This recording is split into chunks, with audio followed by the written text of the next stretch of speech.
नमस्कार दोस्तों, आप सभी का बहुत बहुत स्वागत है हमारे YouTube channel let's explore TV पर। दोस्तों, सैन फ्रांसिस्को यूएसए का एक बेहद ही खास शहर जो अपने ज्योग्राफिकल स्ट्रक्चर की वजह से अन्य शहरों से काफी अलग है। यहाँ की पहाड़ियाँ, खाड़ी के शानदार दृश्य, समुद्री हवा इसे एक विशेष पहचान देते हैं। शहर का मौसम ज्यादातर हल्का और ठंडा रहता है।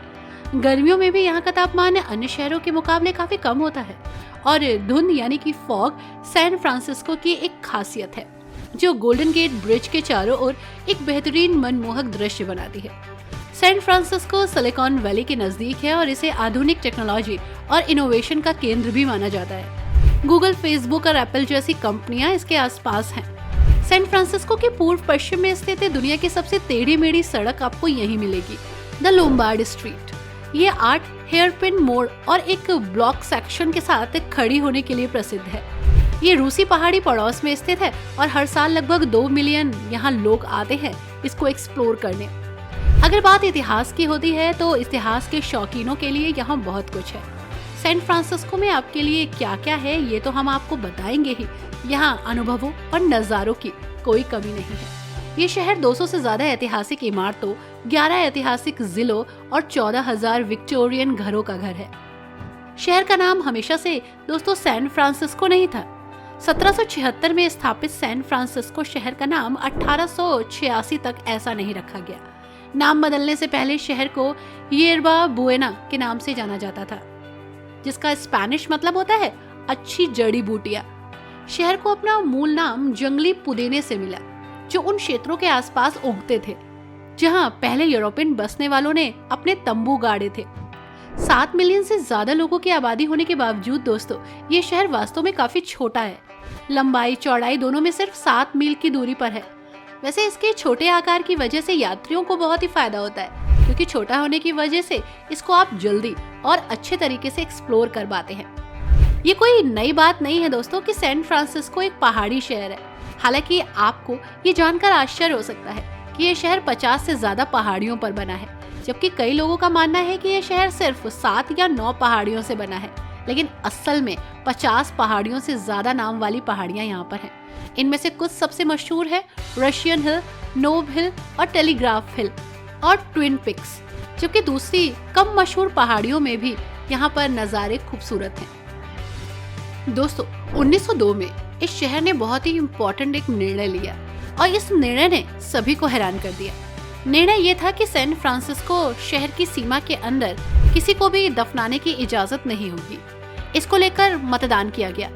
अधिक जगह बनाने के लिए तत्कालीन मौजूदा कब्रों को शहर से 15 मिनट दक्षिण में कोल्मा ले जाया गया और इस प्रतिबंध के कारण शहर में केवल 2 कब्रिस्तान ही बचे।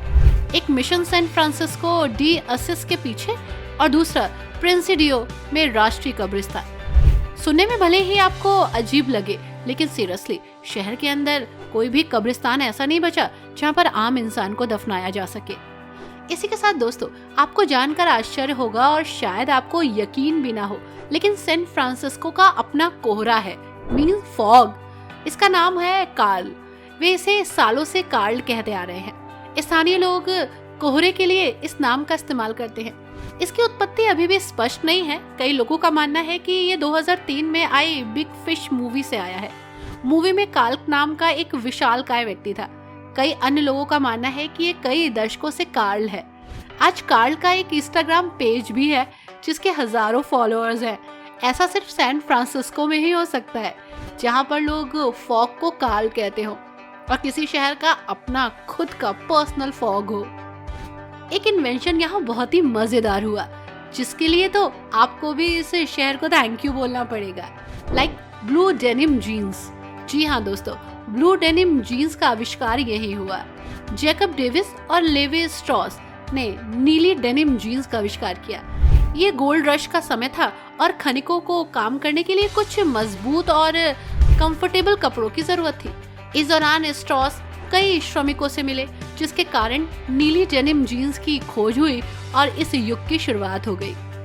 इसी के साथ दोस्तों एक चीज बहुत ही खास है यहाँ पर बच्चों से ज्यादा पालतू कुत्ते हैं। यहाँ पर इंसान पालतू पशुओं से बहुत प्यार करते हैं और ये चीज यहाँ के लोगों में दिखती भी है दोस्तों। शहर में बच्चों की तुलना में लगभग 10,000 ज्यादा कुत्ते हैं, जो ये दर्शाता है कि लोग अपने 4 पैरों वाले साथियों पर ज्यादा प्यार लुटाते हैं। दोस्तों, सैन फ्रांसिस्को का एक प्रतिष्ठित स्थल है गोल्डन गेट ब्रिज। दुनिया का सबसे लंबा सस्पेंशन ब्रिज है ये, जो गोल्डन गेट स्ट्रेट पर 1.7 मील तक फैला है, जो सैन फ्रांसिस्को खाड़ी को प्रशांत महासागर से जोड़ता है। 1937 में इसे खोला गया था और ये पुल सैन फ्रांसिस्को और मारिन काउंटी के बीच यात्रा को बहुत ही इजी बना देता है। इस पुल को American civil society of engineers ने अपने अविश्वसनीय इंजीनियरिंग कारनामों के कारण आधुनिक दुनिया के 7 अजूबों में से एक के रूप में चुना। 786 फीट की ऊंचाई पर स्थित अपने लंबे नारंगी टावर के लिए इसे जाना जाता है। दुनिया का सबसे ज्यादा फोटो खींचे जाने वाला पुल है ये, और सैन फ्रांसिस्को में घूमने के लिए बेस्ट जगह। पुल के फुटपाथ दिन के समय पैदल चलने वालों और व्हीलचेयर उपयोगकर्ताओं और साइकिल चालकों के लिए खुले रहते हैं, और यहाँ पर रोज हजारों की संख्या में टूरिस्ट आते हैं और यहाँ पर खूब सारी फोटोज क्लिक करते हैं। इसी के साथ दोस्तों, this is Golden Gate Park. San Francisco के केंद्र में स्थित गोल्डन गेट पार्क एक विशाल शहरी पार्क है और सैन फ्रांसिस्को में घूमने के लिए सबसे अच्छी जगहों में से एक। कभी रेत की टीलों वाला ये पार्क 1871 में शुरू हुआ था और इसका प्रबंधन सैन फ्रांसिस्को मनोरंजन और पार्क विभाग करता है।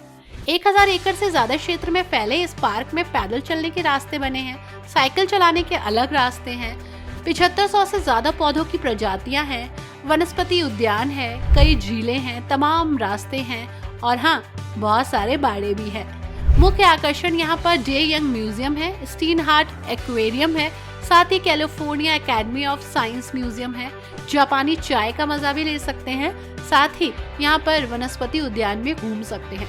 इसके अलावा पार्क में कई मूर्तियां हैं और एक अलग ही हिंडोला भी है। पार्क में पोलो ग्राउंड और तीरंदाजी रेंज भी बनी हुई है, यानी कि कुल मिलाकर बहुत सारी एक्टिविटीज हैं जो आप यहाँ कर सकते हैं। इसी के साथ एक और इम्पोर्टेंट पार्ट है यहाँ का, वो है अल्काटाज द्वीप, अमेरिका की सबसे प्रसिद्ध जेलों में से एक और सैन फ्रांसिस्को में घूमने के लिए अच्छी जगह। इस द्वीप को 19वीं शताब्दी के मध्य में एक सैन्य किलेबंदी, एक सैन्य जेल और एक लाइट हाउस की सुविधाओं के साथ डेवलप किया गया। 1963 तक 30 वर्षों तक संचालित, इसे बाद में 1973 में एक पर्यटक आकर्षण के रूप में खोला गया। सैन फ्रांसिस्को खाड़ी के ठंडे पानी से घिरी एक जेल कभी अल कैपोन और बर्डमैन जैसे कुछ सबसे कुख्यात अपराधियों का घर हुआ करती थी। इस द्वीप को कई हॉलीवुड फिल्मों में भी दिखाया गया है। आज ये एक बेहतरीन और फेमस अट्रैक्टिव प्लेस है। राष्ट्रीय उद्यान सेवा द्वारा संचालित द्वीप तक पहुंचने के लिए आप बोट ले सकते हैं। दोस्तों, palace of fine art, San Francisco के मरीना जिले में स्थित पैलेस ऑफ फाइन आर्ट्स 1915 के पैनामा पैसिफिक एक्सपोजिशन से बची हुई आखिरी स्मारकीय संरचना है। 1964 में ध्वस्त और 2010 में बहाल किए गए इस महल को ऐतिहासिक स्थानों के राष्ट्रीय रजिस्टर में सूचीबद्ध किया गया। आज यहाँ कला प्रदर्शनियां और प्रदर्शन आयोजित किए जाते हैं। इसमें एक थिएटर भी है जहाँ कई शोज और म्यूजिक कॉन्सर्ट होते हैं, जिसमें लगभग 1000 संरक्षक बैठ सकते हैं। इसके अलावा महल के चारों ओर कई पेड़ हैं और इसके पानी में हंस और बत्तखें तैरती रहती हैं। इसके अलावा ये लोकप्रिय पिकनिक स्थलों में से एक है और शादियों और शादी की तस्वीरों के लिए एक शानदार जगह भी। दोस्तों, दिस इज ट्विन पिक्स, लगभग 900 फीट की ऊंचाई पर स्थित twin peaks San Francisco California में स्थित यूरेका और नोए नामक पहाड़ों की एक प्रसिद्ध जोड़ी है। ये चोटियां शहर की दूसरी सबसे ऊंची चोटी है, जो माउंट डेविडसन से मात्र 1 मीटर पीछे है। 64 एकड़ का घास से भरा पहाड़ी पार्क एक अट्रैक्टिव प्लेस है, जहां से हवा से बहने वाली चोटियों तक जाने वाले हाइकिंग ट्रेल्स हैं, जो सैन फ्रांसिस्को और सैन फ्रांसिस्को खाड़ी के बेहतरीन दृश्य दिखाते हैं। इसके अलावा कोई भी लुप्तप्राय मिशन ब्लू बटरफ्लाई को आप यहाँ देख सकते हैं, जो अक्सर पहाड़ों की तेज हवाओं में तैरती हुई आपको नजर आएंगी। ट्विन चोटियां अविकसित होने के बावजूद आसानी से पहुंचने वाली जगह है। सैन फ्रांसिस्को की नाइट लाइफ के तो क्या ही कहने, और यहाँ पहुंचकर जो एक्सपीरियंस आपको मिलेगा वो वर्ल्ड में कहीं नहीं मिलेगा। और हाँ, ये शहर काफी विकसित है, काफी पैसे वालों का शहर है और आपके लिए भी महंगा पड़ सकता है, क्योंकि यहाँ पर सब कुछ महंगा है, खाना पीना रहना घूमना सब कुछ। लेकिन एक चीज है जो यहाँ पर आपको खींच कर लाती है, वो है नाइट लाइफ। सैन फ्रांसिस्को की नाइट लाइफ बहुत ही शानदार होती है दोस्तों। सोमा में बहुत सारे मनोरंजक इलेक्ट्रॉनिक्स और हिप हॉप के साथ बहुत सारी ऐसी जगह है जहाँ आप एक्सप्लोर करते हैं। सैन फ्रांसिस्को में कई क्लब्स और बार्स हैं जो नाइट लाइफ के लिए फेमस हैं। अमेरिका में क्लब्स में शराब पीने और नाइट लाइफ का मजा लेने की उम्र 21 वर्ष है। अगर आप 21 साल से छोटे हैं तो यू डोंट अलाउ, और अगर आप उससे बड़े हैं तो आपको यहाँ पर सब कुछ करने की इजाजत है, नियम के अंदर रहकर। यहाँ के नियम कानून भी बहुत सख्त है जिसका पालन आपको करना पड़ सकता है। आई होप दोस्तों सैन फ्रांसिस्को, जिसके बारे में आपको अभी तक बहुत सारी चीजें नहीं पता थी, वो अब पता चल गई होंगी। कैसी लगी आपको ये वीडियो और हमारी की गई मेहनत, हमें जरूर बताइएगा। Thanks for watching. नमस्कार।